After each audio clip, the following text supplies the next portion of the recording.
الحمدللہ رب العالمین فصلی اللہ علیہ وآلہ وصحبہ وسلم تسلیما کثیرا کثیرا اما بعد بسم اللہ الرحمن الرحیم قال النبی صلی اللہ علیہ وسلم من احب سنتی فقد احبنی او کما قال النبی صلی اللہ علیہ وسلم رواہ الترمذی اللہم صلی علی محمد وعلی آل محمد وبارک وسلم رب اشرح لی صدری ویسر لی لقطة من لسانی یفقہوا قولی آمین یا رب العالمین۔ معزز ناظرین، آج کی گفتگو کا موضوع ہے سنت کی اہمیت۔ آج ہم انشاءاللہ دیکھیں گے کہ سنت رسول صلی اللہ علیہ وسلم کی اسلام میں کیا اہمیت ہے، اسے انشاءاللہ آج ہم سمجھیں گے۔ معزز ناظرین، آپ کے سامنے جو میں نے حدیث بیان کی ہے، جامع ترمذی کی حدیث ہے۔ اللہ کے رسول صلی اللہ علیہ وسلم نے فرمایا کہ من احب سنتی فقد احبنی، کہ جس نے میری سنت سے محبت کی تو بے شک اس نے مجھ سے محبت کی۔ یعنی جو شخص نبی اکرم صلی اللہ علیہ وسلم کی سنتوں سے محبت کر رہا ہے اور ان سنتوں کو اپنا رہا ہے، ان سنتوں کو اہمیت کی نظر سے دیکھتا ہے، اسے حقیر نہیں جان رہا، ٹھیک ہے، ان سے انسیت و محبت رکھ رہا ہے، تو واقعتاً اس شخص کو نبی اکرم صلی اللہ علیہ وسلم سے محبت ہے۔ اور جو شخص نبی اکرم صلی اللہ علیہ وسلم کی سنتوں کو چھوٹا سمجھ رہا ہے، حقیر سمجھ رہا ہے، ٹھیک ہے، اہمیت نہیں دے رہا، ٹھیک ہے، تو ایسے شخص کو پھر اللہ کے رسول صلی اللہ علیہ وسلم سے محبت نہیں۔ سورہ احزاب آیت نمبر 21 میں اللہ تبارک تعالیٰ فرماتے ہیں لَقَدْ كَانَ لَكُمْ فِي رَسُولِ اللَّهِ أُسْوَةٌ حَسَنَةٌ، اے مسلمانوں، تمہارے لیے نبی اکرم صلی اللہ علیہ وسلم کی زندگی میں بہترین نمونہ ہے۔ یعنی اللہ کے رسول صلی اللہ علیہ وسلم کی زندگی میں بہترین نمونہ ہے۔ یعنی دیکھیں ہم کہ نبی اکرم صلی اللہ علیہ وسلم کے اٹھنے کا انداز کیا تھا، بیٹھنے کا انداز کیا تھا، گفتگو کرنے کا انداز کیا تھا، ٹھیک ہے، ازواج کے ساتھ جو وہ معاملات سر انجام دینے کا جو معاملہ کیا تھا، ٹھیک ہے، بحیثیت جب وہ امیر آپ صلی اللہ علیہ وسلم کا جو وہ مزاج کیا تھا اور معاملات کیسے تھے، ٹھیک ہے، بحیثیت استاد نبی اکرم صلی اللہ علیہ وسلم کیسے تھے، ٹھیک ہے، تو یہ ساری چیزیں یہ کہ ہر گوشے میں نبی اکرم صلی اللہ علیہ وسلم کی زندگی کے ہر گوشے میں ہمارے لیے نمونہ ہے۔ تو اللہ تعالیٰ فرما رہے لَقَدْ كَانَ لَكُمْ فِي رَسُولِ اللَّهِ أُسْوَةٌ حَسَنَةٌ، بے شک اے مسلمانوں تمہارے لیے نبی اکرم صلی اللہ علیہ وسلم کی زندگی میں بہترین نمونہ ہے۔ آپ صلی اللہ علیہ وسلم کی زندگی تو سب کے لیے بہترین نمونہ ہے، لیکن اس اسوہ حسنہ سے کون لوگ فائدہ اٹھا سکیں گے، وہ بھی اللہ تبارک تعالیٰ نے اسی آیت میں بیان کر دی ہے کہ لمن کان یرجو اللہ، 3 شرائط بیان کی، ان میں سب سے پہلی شرط یہ ہے کہ جو کوئی اللہ تعالیٰ سے ملاقات کی جو وہ امید رکھے، جس کو اللہ تعالیٰ سے ملاقات کی امید ہو، یقین ہو، ٹھیک ہے، تو پہلی شرط ہے۔ دوسری شرط والیوم الآخر، اور آخرت کے دن کا اسے یقین ہو۔ تیسری شرط وذکر اللہ کثیرا، اور وہ اللہ کو کثرت کے ساتھ یاد کرنے والا ہو۔ تو جو لوگ یہ 3 کام کریں گے تو وہ لوگ نبی اکرم صلی اللہ علیہ وسلم کے اسوہ حسنہ سے فائدہ اٹھا سکیں گے۔ اس بات کو ایک مثال کے ذریعے سے یوں سمجھ لیجئے، جیسے بارش برس رہی ہے تو بارش سب کے لیے برس رہی ہے، ٹھیک ہے، لیکن بارش کے پانی سے فائدہ کون لوگ اٹھا سکیں گے؟ بارش کے پانی سے وہ لوگ فائدہ اٹھا سکیں گے جو باہر بارش میں آ جائیں یا اپنا برتن باہر بارش کے اندر رکھ دیں تو وہ اس بارش کے پانی سے فائدہ اٹھا سکیں گے، اور جو اپنا برتن ہی باہر نہ رکھے تو بارش کے پانی سے فائدہ نہیں اٹھا سکے گا۔ تو اسی طرح اللہ کے رسول صلی اللہ علیہ وسلم کی زندگی میں سب کے لیے نمونہ ہے۔ اللہ کے رسول صلی اللہ علیہ وسلم کی سنتوں سے ہر کوئی فائدہ اٹھا سکتا ہے، ٹھیک ہے، لیکن فائدہ اٹھائیں گے کون؟ جو اللہ تعالیٰ سے ملاقات کی امید رکھتے ہوں، دوسری شرط جن کو آخرت کے دن کا یقین ہو، تیسری شرط جو اللہ تعالیٰ کو کثرت کے ساتھ یاد کرے۔ تو یہ لوگ جو نبی اکرم صلی اللہ علیہ وسلم کے اسوہ حسنہ سے، آپ صلی اللہ علیہ وسلم کی سنتوں سے زیادہ فائدہ اٹھا سکیں۔ جامع ترمذی کی حدیث ہے، اللہ کے رسول صلی اللہ علیہ وسلم نے فرمایا کہ جس شخص نے میری کوئی سنت زندہ کی جو میرے بعد مردہ ہو گئی تھی، مطلب یہ کہ لوگوں نے اس پر عمل کرنا چھوڑ دیا تھا، لوگ اس سنت کو بھول گئے تھے، تو آگے فرماتے نبی اکرم صلی اللہ علیہ وسلم تو اس شخص نے مجھ سے محبت کی، اور جس نے مجھ سے محبت کی وہ میرے ساتھ جنت میں ہوگا۔ سبحان اللہ، بہت ہی خوبصورت بات ہے جو اس حدیث میں بیان ہوئی، اور یہ سعادت ان لوگوں کو ملے گی جو نبی اکرم صلی اللہ علیہ وسلم کی کسی ایسی سنت کو جس پر عمل ختم ہو گیا، لوگوں نے چھوڑ دیا، گویا کہ سنت مردہ ہو گئی، اس کو زندہ کر دیں تو ان کے لیے بشارت ہے۔ اللہ ہمیں بھی اس سعادت کو اختیار کرنے کی توفیق عطا فرمائے۔ شعب الایمان البیہقی کی حدیث سے اللہ کے رسول صلی اللہ علیہ وسلم نے فرمایا کہ جس شخص نے میری امت کے بگاڑ کے وقت میری سنت کو مضبوطی سے تھام کر رکھا تو اسے 100 شہیدوں کا ثواب ملے گا۔ سبحان اللہ، سبحان اللہ۔ موطا امام مالک کی حدیث ہے اور دیگر بھی کتب حدیث میں یہ آئی ہے حدیث، اللہ کے رسول صلی اللہ علیہ وسلم نے فرمایا کہ اے لوگوں، میں نے تمہارے درمیان 2 چیزیں چھوڑی ہیں، اور جب تک تم ان 2 چیزوں کو تھام کر رکھو گے تو تم کبھی بھی گمراہ نہیں ہوگے۔ وہ 2 چیزیں کون سی ہیں؟ ایک اللہ کی کتاب، اور دوسری آپ صلی اللہ علیہ وسلم فرماتے ہیں میری سنت، یعنی نبی اکرم صلی اللہ علیہ وسلم کی سنت۔ جب تک یہ امت ان 2 چیزوں کو یعنی قرآن مجید اور نبی اکرم صلی اللہ علیہ وسلم کی سنت کو تھام کر رکھے گی تو کبھی بھی گمراہ نہیں ہوگی۔ جامع ترمذی کی حدیث ہے، اللہ کے رسول صلی اللہ علیہ وسلم نے فرمایا کہ جس طریقے پر میں اور میرے صحابہ ہیں تو اسی طریقے پر چلنے والے لوگ جو وہ جنت میں جائیں گے، اور جو لوگ نیا راستہ نکال کر چلیں گے تو وہ جہنم میں جائیں گے۔ تو تلقین یہ کہ آپ صلی اللہ علیہ وسلم کی سنت پر چلیں، آپ صلی اللہ علیہ وسلم کی تعلیمات پر چلیں، اور جو لوگ نیا راستہ نکال کر چلیں گے، جو سنت کے برخلاف عمل کریں گے تو وہ آپ صلی اللہ علیہ وسلم فرما رہے کہ جہنم میں جائیں گے۔ صحیح بخاری اور صحیح مسلم کی حدیث ہے، اللہ کے رسول صلی اللہ علیہ وسلم نے فرمایا کہ جس نے ہمارے دین میں کوئی نئی چیز داخل کی تو وہ عمل جو ہے وہ مردود ہے، یعنی ریجیکٹیبل ہے، وہ قابل رد ہے، وہ ایکسیپٹ نہیں کیا جائے گا۔ ایسا عمل جو نبی اکرم صلی اللہ علیہ وسلم نے نہ کیا، نہ آپ صلی اللہ علیہ وسلم نے بتایا، نہ آپ صلی اللہ علیہ وسلم کے سامنے کسی صحابی نے کیا ہو، ٹھیک ہے، تو ایسا عمل ریجیکٹڈ ہے۔ صحیح مسلم کی حدیث ہے، اللہ کے رسول صلی اللہ علیہ وسلم نے فرمایا کسی امت میں بھی مجھ سے پہلے کوئی نبی ایسے نہیں گزرے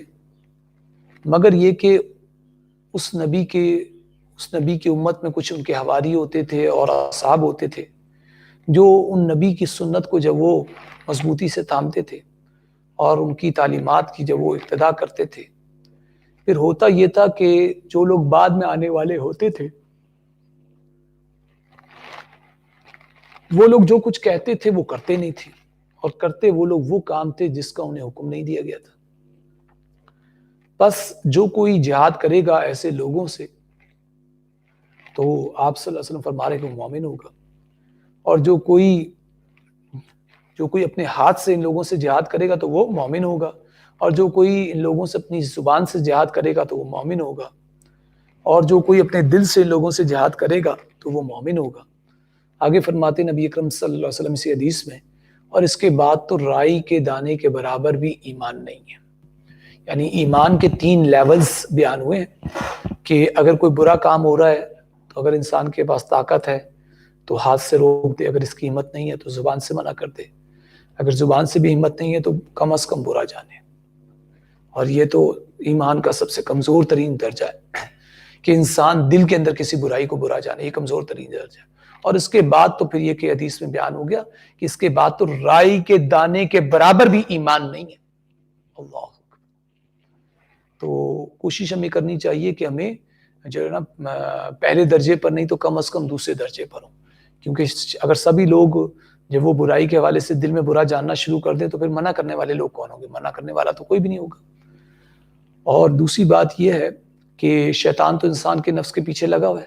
ٹھیک ہے، آج کوئی شخص تیسرے لیول پر ہے تو کل شیطان اس سے بھی نیچے کر دے گا انسان کو، تو تھوڑا اوپر رہنا چاہیے احتیاط کے طور پر۔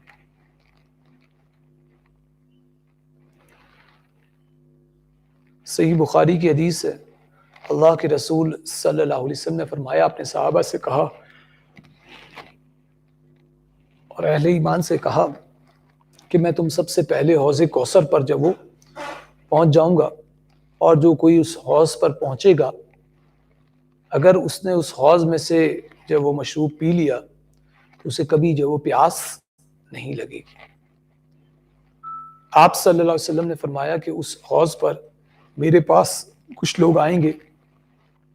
میں انہیں پہچان لوں گا اور وہ لوگ مجھے پہچان لیں گے، پھر میرے اور ان کے درمیان جو وہ رکاوٹ حائل کر دی جائے گی تو میں کہوں گا یہ تو میرے امتی ہیں. اس پر مجھ سے کہا جائے گا کہ آپ صلی اللہ علیہ وسلم کو معلوم نہیں ہے انہوں نے آپ صلی اللہ علیہ وسلم کے بعد کیا کیا دین کے اندر نئی نئی چیزیں نکالی تھی. یعنی آپ صلی اللہ علیہ وسلم کی سنتوں کو چھوڑ دیا اور نئے نئے رستے نکالے, نئے نئے طریقے نکالے. تو آپ صلی اللہ علیہ وسلم اس موقع پر فرمائیں گے کہ دوری ہو اس شخص سے جو میرے بعد دین کو بدل دے. اللہ اکبر. تو سنتوں کو چھوڑ کر کوئی نیا طریقہ نکال لینا, ایسا نیا طریقہ جو کہ نہ تو جس کا ذکر قرآن مجید میں موجود ہو, نہ احادیث میں موجود ہو, نہ کسی صحابی سے جب وہ طریقہ ثابت ہو, ٹھیک ہے, نہ تابعین سے ثابت ہو, تو ایسا عمل جب وہ قابل رد ہے, ریجیکٹڈ ہے, اور وہ عمل انسان کو جہنم میں لے جانے والا ہوگا. جامع ترمذی کی حدیث ہے, اللہ کے رسول صلی اللہ علیہ وسلم نے فرمایا کہ بے شک ابتدا میں اسلام جب وہ اجنبی تھا, پس بشارت ہے اجنبیوں کے لیے جو اس فساد اور بگاڑ کی اصلاح کی کوشش کرے, اور جو میرے بعد میری سنت میں جو لوگ فساد اور بگاڑ پیدا کر دیں گے, اس فساد اور بگاڑ میں اصلاح کی کوشش کریں. تو نبی اکرم صلی اللہ علیہ وسلم فرما رہے ہیں تو ایسے اجنبی لوگوں کے لیے جو وہ بشارت ہے. یعنی جو دین پر عمل کرنے کی وجہ سے, سنتوں پر عمل کرنے کی وجہ سے اجنبی بن جائے, لوگ اب انہیں برتھ ڈے پر نہیں بلائیں گے, ٹھیک ہے, اور دیگر غیر مسنون جو وہ رسومات پر جو ہمارے معاشرے میں رائج ہیں, ٹھیک ہے, اس میں جب وہ نہیں بلائیں گے, ٹھیک ہے, تو اس کے حوالے سے تذکرہ کیا گیا. تو اس وجہ سے یہ لوگ اجنبی بن جائیں گے. صحیح بخاری کی حدیث ہے, اللہ کے رسول صلی اللہ علیہ وسلم نے فرمایا کہ اللہ کے ہاں 3 اشخاص ایسے ہیں جو کہ مبغوض ہیں, یعنی ان پر اللہ کا بغض ہوتا ہے. ان میں سے ایک وہ ہے جو اسلام میں جاہلیت کے رواج اور دستور تلاش کرتا ہے. یعنی اسلام میں اللہ کے رسول صلی اللہ علیہ وسلم کی سنت آ گئی, وہ اسے چھوڑ کر نئے نئے طریقے نکال رہا ہے. یہ نئے طریقے ماڈرنزم نہیں کہلائے گا, بلکہ یہ جاہلیت کہلائے گی. یہاں پر ان حدیث میں جو نئے طریقوں کا مراد ہے, اس سے یہ مطلب نہیں ہے کہ آپ صلی اللہ علیہ وسلم نے گھوڑے پر سفر کیا تو ہم گاڑی پر سفر کر رہے ہیں, یہ مراد نہیں ہے. اس کا تعلق جو ہے وہ امور شریعت سے نہیں ہے, امور دین سے نہیں ہے. یہ تو معاملات زندگی ہے. معاملات زندگی میں نئی نئی چیزیں, نئی نئی ایجادات, اس کی طرف جایا جا سکتا ہے. جو امور دینیاں ہیں, ٹھیک ہے, اس میں نئی چیز نہیں ہے. جیسے نبی اکرم صلی اللہ علیہ وسلم نے جو ہمیں اذان سکھلائی ہے, وہ کیا اللہ اکبر سے شروع ہوتی ہے, ٹھیک ہے, اور لا الہ الا اللہ پر ختم ہوتی ہے. اب اس میں اگر کوئی اضافہ کر دے تو کیا ہوگا, وہ چیز قابل رد ہے, اسلام میں ایکسیپٹیبل نہیں ہے. اسی طرح نماز جو نبی اکرم صلی اللہ علیہ وسلم نے ہمیں سکھلائی ہے, اس میں 1 رکوع اور ہر رکعت میں 2 سجدے, اور اگر کوئی جب وہ ہر رکعت میں 2 رکوع کرنا شروع کر دے اور 3 سجدے کرنا شروع کر دے تو یہ قابل رد ہے. ٹھیک ہے, یہ دین میں نئی ایجاد ہے, یہ قابل رد ہے. صحیح مسلم کی حدیث ہے, اللہ کے رسول صلی اللہ علیہ وسلم نے فرمایا کہ جو شخص کوئی ایسا عمل کرے جس کے لیے ہمارا حکم نہیں ہے تو وہ قابل رد ہے وہ عمل. یعنی کوئی شخص کوئی ایسی چیز کر رہا ہے, ایسا کام کر رہا ہے جو امور دینیہ سے متعلق ہے, اور جس بارے میں نبی اکرم صلی اللہ علیہ وسلم نے حکم نہیں دیا, ٹھیک ہے, تو پھر کیا ہوگا, وہ قابل رد ہے. جامع العلوم والحکم کے اندر حافظ ابن رجب رحمہ اللہ فرماتے ہیں کہ ہر نئی چیز جو وہ مردود نہیں ہے, بلکہ ہر نئی چیز جو وہ مردود نہیں ہے, قابل رد نہیں ہے, بلکہ دین میں جو نئی چیز ہو وہ مردود ہے, وہ قابل رد ہے. جو دین میں نئی نئی چیزیں ہوں گی وہ قابل رد ہوں گی, جو دنیا میں کے اندر سائنس ٹیکنالوجی میں نہیں ہوگی وہ قابل رد نہیں ہے, وہ ایکسیپٹیبل ہے. صحیح بخاری اور صحیح مسلم کے اندر ایک واقعہ بیان ہوتا ہے. مجاہد رحمۃ اللہ علیہ فرماتے ہیں کہ میں ایک دن مسجد نبوی میں آیا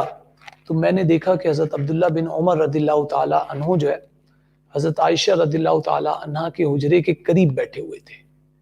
اور کچھ لوگ مسجد میں چاشت کی نماز جو ہے وہ باجماعت پڑھ رہے تھے.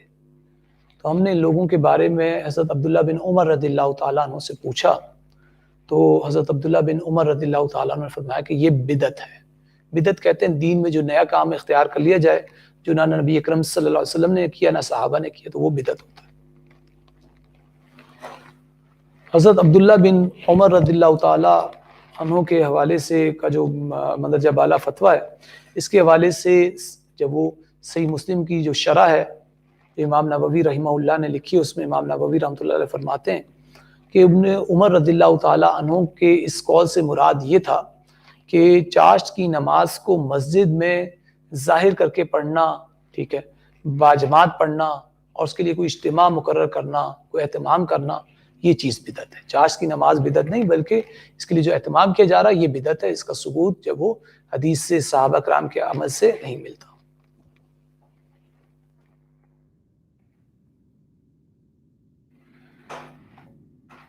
احکام الاحکام کے اندر ایک واقعہ بیان ہوا ہے۔ حضرت عبداللہ بن مسعود رضی اللہ تعالیٰ عنہ کو کسی نے یہ بات بتلائی، یہ خبر دی کہ فلاں مسجد میں نمازی جو ہیں نماز کے بعد تسبیح، تحمید، تکبیر اور تحلیل جو ہے وہ بلند آواز سے پڑھتے ہیں۔ تو جب آپ رضی اللہ تعالیٰ عنہ یعنی حضرت عبداللہ بن مسعود رضی اللہ تعالیٰ عنہ کو جب حضرت عبداللہ بن مسعود رضی اللہ تعالیٰ عنہ ان لوگوں کو اس کام سے منع کرنے کے لیے گئے ہیں، تو اس وقت وہ لوگ یہی کلمات جو وہ بلند آواز سے کنکریوں کے اوپر پڑھ رہے تھے۔ تو آپ رضی اللہ تعالیٰ عنہ نے فرمایا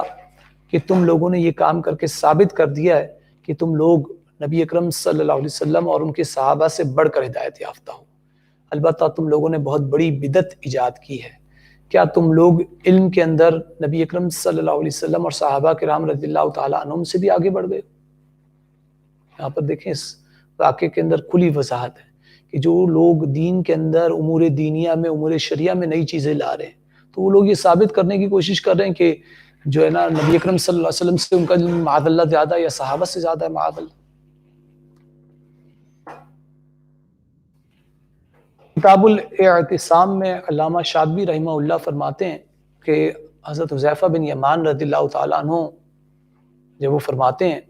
کہ عبادت کا جو کام نبی اکرم صلی اللہ علیہ وسلم کے صحابہ نے نہیں کیا، وہ کام اے لوگوں تم بھی مت کرو، کیونکہ پہلے لوگوں نے بعد میں آنے والوں کے لیے کوئی کسر نہیں چھوڑی جس کو بعد میں آنے والے لوگ جو وہ پورا کر سکے۔ بس اے مسلمانوں تم اللہ سے ڈرو اور پہلے لوگوں کے طریقے کو اختیار کرو۔ کتاب الاعتصام میں ہی جب وہ علامہ شاطبی رحمۃ اللہ علیہ امام مالک رحمۃ اللہ علیہ کا قول نقل کرتے ہیں کہ امام مالک رحمۃ اللہ علیہ فرماتے ہیں کہ جو شخص بدعت کا کام کرتا ہے، یعنی دین میں کوئی نیا معاملہ جب وہ اختیار کرتا ہے اور اسے وہ نیکی سمجھتا ہے، گویا کہ وہ شخص یہ گمان کرتا ہے کہ نبی اکرم صلی اللہ علیہ وسلم نے تبلیغ رسالت میں خیانت کی، استغفر اللہ، معاذ اللہ۔ بس جو کام اس زمانے میں دین میں نہیں تھا، یعنی جو کام نبی اکرم صلی اللہ علیہ وسلم کے زمانے میں دین کا حصہ نہیں تھا، تو وہ کام آج بھی دین نہیں ہوگا، کیونکہ اللہ کا فرمان ہے کہ میں نے تمہارے لیے دین کو مکمل کر دیا، الیوم اکملت لکم دینکم، ٹھیک ہے۔ اللہ تعالیٰ سورہ مائدہ کی آیت نمبر 3 میں فرما رہے ہیں کہ آج میں نے تمہارے لیے تمہارا دین مکمل کر دیا۔ الفتح الربانی میں شیخ عبد القادر جیلانی رحمۃ اللہ علیہ فرماتے ہیں کہ وہ شخص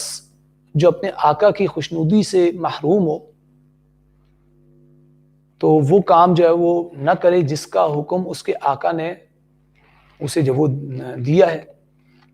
یعنی آقا نے جس کام کا حکم دیا ہے اور وہ غلام جو ہے یا پیروکار جب وہ اس حکم کو بجا نہیں لا رہا تو وہ آقا کی خوشنودی سے محروم رہے گا، اور جس چیز کا حکم آقا نے نہ دیا ہو وہ اس میں مشغول رہے، تو یہی اصل جو وہ محرومیت ہے، یہی اصل موت ہے اور یہی اصل مردودیت ہے۔ سنن نسائی کی حدیث ہے، اللہ کے رسول صلی اللہ علیہ وسلم نے فرمایا بے شک سب سے سچا کلام جو وہ اللہ کی کتاب ہے یعنی قرآن مجید،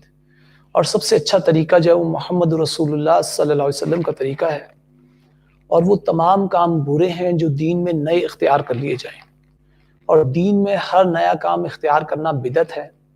اور ہر بدعت جب وہ ضلالت یعنی گمراہی ہے، اور ہر ضلالت جو وہ جہنم کی آگ میں لے جانے والی ہے۔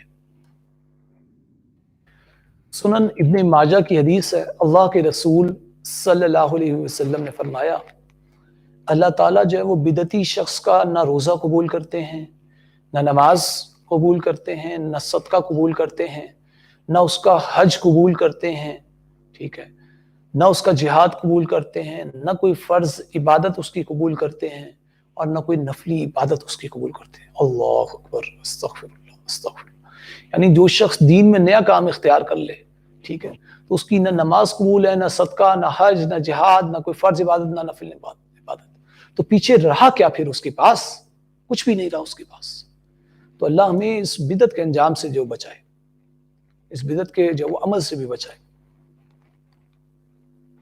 آگے فرماتے ہیں اس حدیث میں نبی اکرم صلی اللہ علیہ وسلم گوندا ہوا، اس میں بال بالکل واضح نظر آ رہا ہوتا ہے، تو بدعتی شخص اسلام سے بالکل ایسے نکل جاتا ہے۔ بلایا تو حضرت حسن نے جب وہ دعوت قبول کرنے سے انکار کر دیا،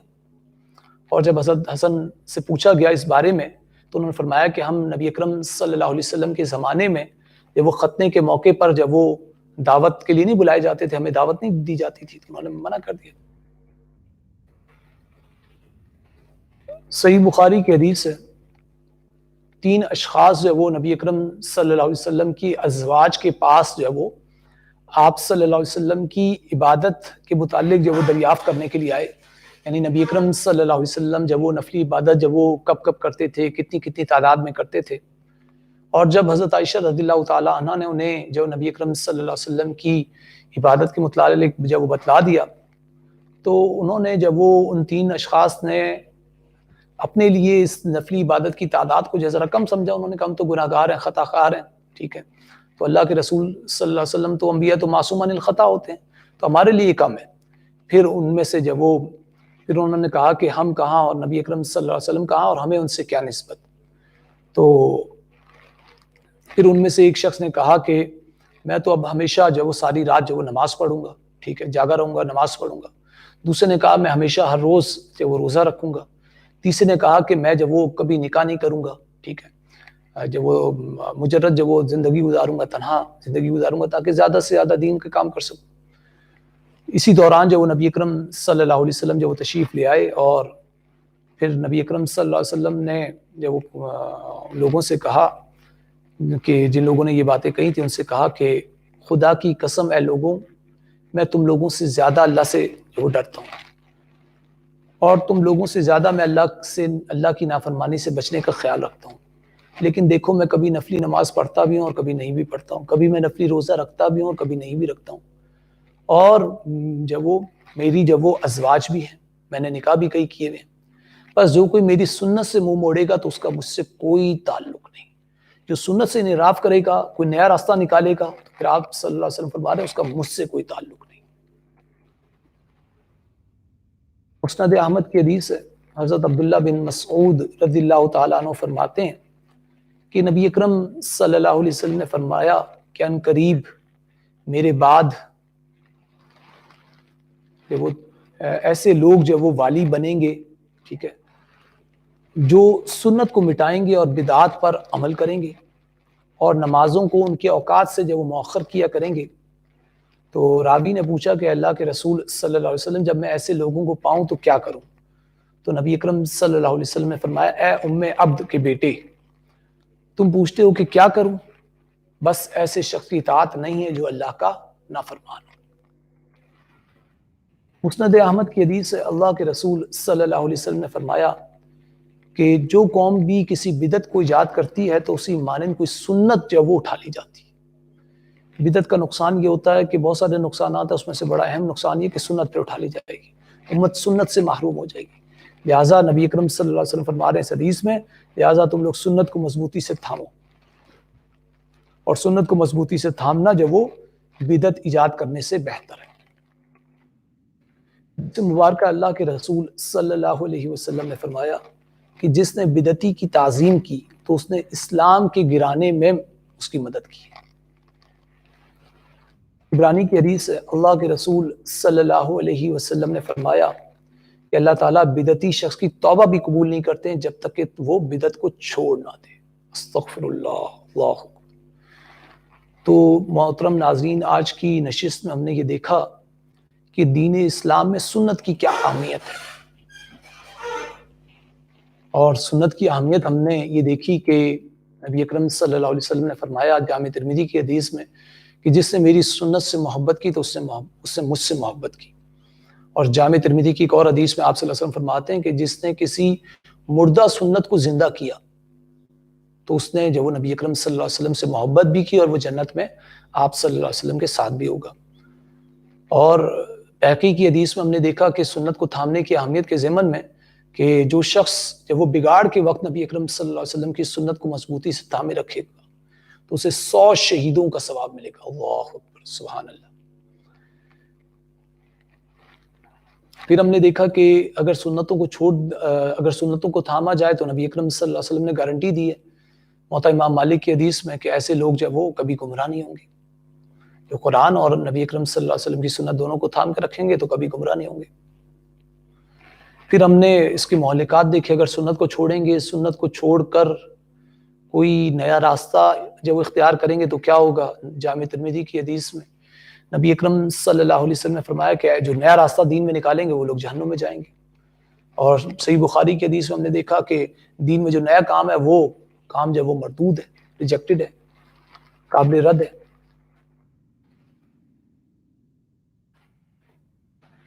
صحیح بخاری کی حدیث میں ہم نے دیکھا کہ نبی اکرم صلی اللہ علیہ وسلم نے فرمایا کہ حوض کوثر پر نبی اکرم صلی اللہ علیہ وسلم اپنے امتیوں کو پانی پلائیں گے، اور کچھ آئیں گے آپ صلی اللہ علیہ وسلم کے امتی، آپ صلی اللہ علیہ وسلم انہیں پانی پلانا چاہیں گے لیکن نہیں پلا پائیں گے، اور فرشتے کہیں گے کہ اے نبی آپ کی امتی نہیں ہے کیونکہ انہوں نے آپ کے بعد دین کو بدل دیا تھا۔ تو آپ صلی اللہ علیہ وسلم فرمائیں گے دوری ہو اس شخص سے جو میرے بعد جو وہ دین کو بدل دے۔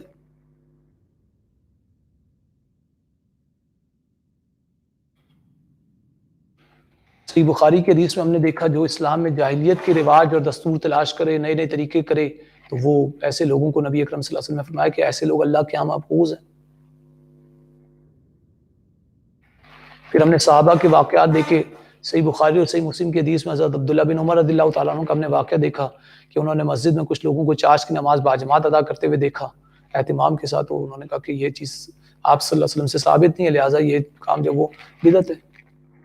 پھر ہم نے حضرت عبداللہ بن مسعود رضی اللہ تعالیٰ عنہ کا واقعہ دیکھا احکام الاحکام کے اندر کہ انہیں پتہ چلا کچھ لوگ جو وہ نماز کے بعد تسبیح، تحمید، تحلیل وغیرہ جب وہ بلند آواز سے پڑھ رہے ہیں، اور جب گئے تو وہاں دیکھا وہ کنکریوں کے اوپر پڑھ رہے تھے اور بلند آواز سے، تو انہوں نے جب انہیں اس سے منع کیا اور کہا کہ بدعت ہے۔ پھر حضرت حذیفہ بن یمان رضی اللہ تعالیٰ عنہ کا ہم نے قول دیکھا کتاب الاعتصام میں کہ جو لوگ دین میں نیا کام کر رہے ہیں تو وہ جان لیں کہ آپ صلی اللہ علیہ وسلم نے جب وہ اور پہلے کے لوگوں نے جب وہ کوئی کسر نہیں چھوڑی ہے دین میں کہ یہ لوگ آ کر ایک نیا کام ایجاد کر کے جب وہ دین میں کوئی بہتری لے آئیں، تو ایسا نہیں ہے۔ پھر ہم نے امام مالک رحمۃ اللہ علیہ کا قول دیکھا کہ امام مالک رحمۃ اللہ علیہ نے فرمایا کہ جو شخص دین میں کوئی نیا کام ایجاد کرتا ہے تو وہ یہ ثابت کرتا ہے کہ نبی اکرم صلی اللہ علیہ وسلم نے جب وہ تبلیغ رسالت میں جو خیانت کی، استغفر اللہ۔ ہم نے دیکھا جو شخص بدعتی ہو یعنی دین میں نئی چیزیں جو وہ اختیار کرے گا، دین میں نئی چیزیں جو وہ ایجاد کرے گا، تو اس کا جو وہ نہ روزہ قبول ہے، نہ نماز قبول ہے، نہ صدقہ قبول ہے، نہ حج قبول ہے، نہ جہاد قبول ہے،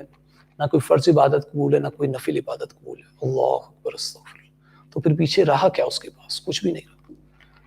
اور آگے اسی حدیث میں بیان ہوا کہ ایسا شخص جو وہ دین سے ایسے نکل جاتا ہے جیسے گوندے ہوئے آٹے میں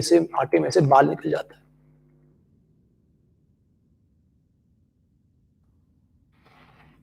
پھر ہم نے دیکھا کہ حضرت حسن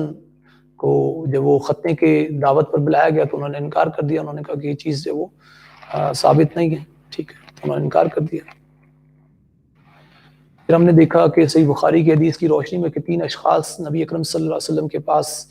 گھر پر آئے تو آپ صلی اللہ علیہ وسلم موجود نہیں تھے، حضرت عائشہ رضی اللہ تعالیٰ عنہ موجود تھی۔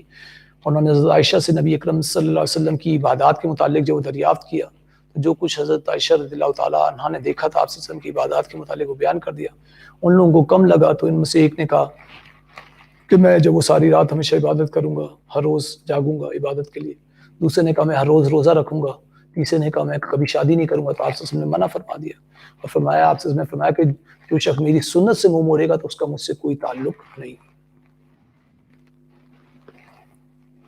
پھر ہم نے مسند احمد کے حدیث میں دیکھا جب کوئی قوم کوئی بدعت ایجاد کرتی ہے تو پھر کیا ہوتا ہے، اسی مانند کوئی سنت اٹھا لی جاتی ہے۔